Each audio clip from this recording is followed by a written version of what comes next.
Tout commence par un silence oppressant, un craquement presque inaudible dans les fondations mêmes de l'esprit, là où la réalité commence à vaciller. Je marche dans cette pièce, mais l'espace lui-même semble se détacher de la toile du réel, comme une peinture ancienne qui ne supporte plus le temps. Regardez mes mains, ce ne sont plus de la chair et du sang, mais des pigments séchés qui menacent de s'envoler au moindre souffle. Et puis il y a lui, immobile, parfait.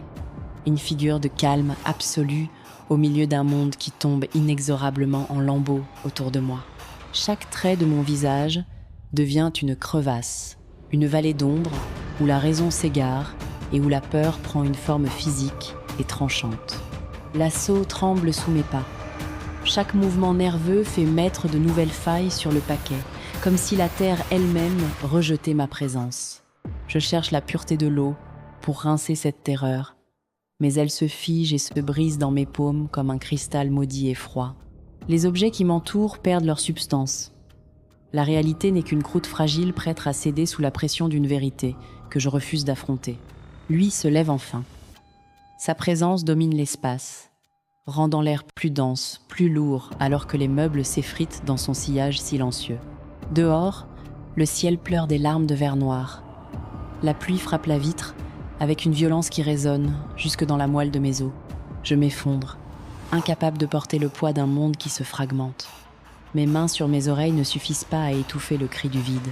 Face au miroir, je ne vois plus un homme, mais une énigme gravée dans la matière.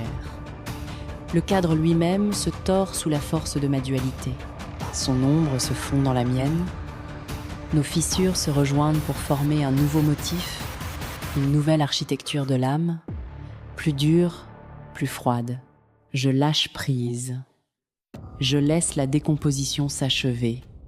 Que la poussière redevienne pierre et que la fragilité laisse place à une implacable solidité. L'ordre renaît de la ruine. Une nouvelle volonté prend les commandes, sculptée dans les cicatrices d'un monde qui a fini de se briser. Le miroir ne ment plus. Les craquelures soulignent maintenant la force d'un esprit unifié. Merci d'avoir regardé ce voyage intérieur.